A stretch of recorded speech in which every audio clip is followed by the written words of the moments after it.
Ah, Andriel. It is good of you to seek me out.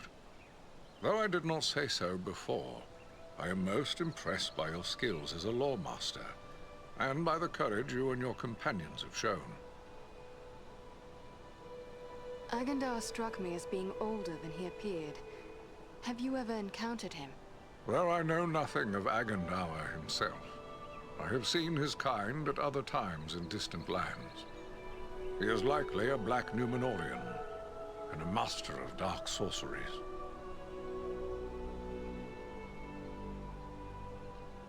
It was long ago, even before my birth, when those distant kin of the Dunedain fell into evil.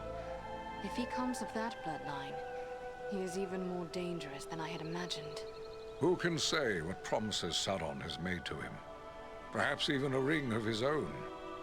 At the very least, Agandar expects to rule all of the North. He would be a cruel tyrant. The elves he will seek to utterly destroy. Hobbits, men, dwarves, any that survive, will be enslaved. And he will raise an iron kingdom in the North, in mockery of the ancient glory of Arnor. This is his dark dream. It must never come to pass. When we first arrived, you said you recently passed through the Etenwalls. Is there more you can tell me? It is a rough and empty land, home to many trolls. I passed through with great haste, for I needed to reach Rivendell as quickly as I could. And yet you saw no sign of trolls? I saw neither trolls nor fresh signs of them, and that disturbs me more than encountering one. I doubt they've all packed up and left. Mindless brute creatures they may be. Yet they can be used and driven to even greater wickedness by a strong enough hand. Agandar could well be forming them into an army. You believe he is mustering the trolls for an attack? That is my fear. I would gladly be proven wrong, but my heart misgives me that somewhere in the Etenwalls you will find them gathering and being prepared for war. We must know. Such a force could be sent against Rivendell, perhaps in hopes of capturing the ring. I will gather my friends and set out for the moors. We will see what we can learn. What would you ask of me now, Andriel? The Dunedain kingdom of Arnor fell long ago. There is nothing left in much of the north save ruins. Why would Sauron build a force here? Sauron seeks dominion over all of Middle-earth. His desire is to order all things as he sees fit. Even were these lands empty from here to the sea, still he would seek to control them. There is power in Rivendell that could stand against him when all others fall, for a time. And this is something Sauron cannot allow. Of all those now threatened by the enemy, the Shire folk are the least able to defend themselves. Perhaps I am needed there. I believe Elrond has made his wishes clear, Andriel.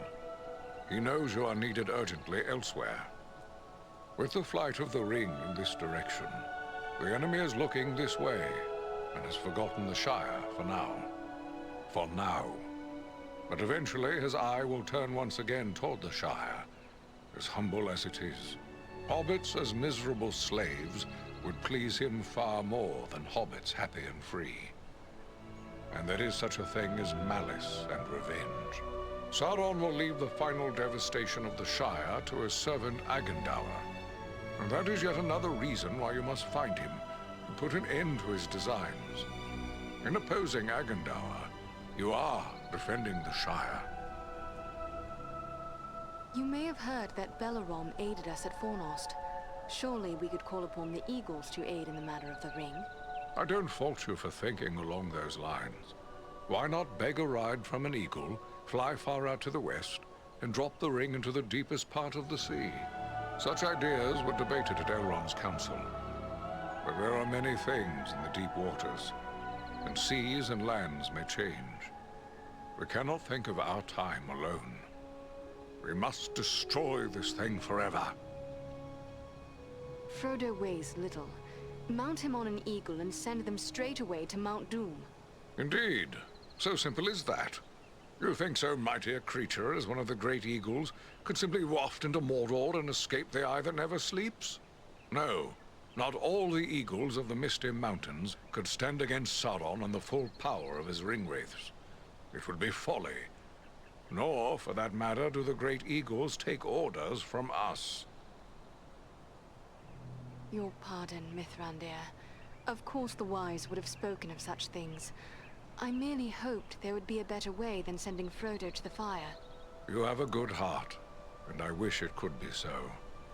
We debated many such notions. I had even given thought to dragons. There was a time when dragonfire could destroy a ring of power. But even if the mightiest of the dragons of old, and Calagon the Black, were alive today, his fire would not be enough to consume the One Ring, Sauron's ring.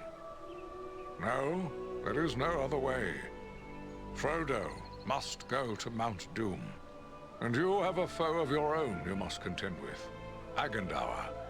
And there is no telling what allies and powers he is gathering. I have much to do. Namarie, Mithrandir.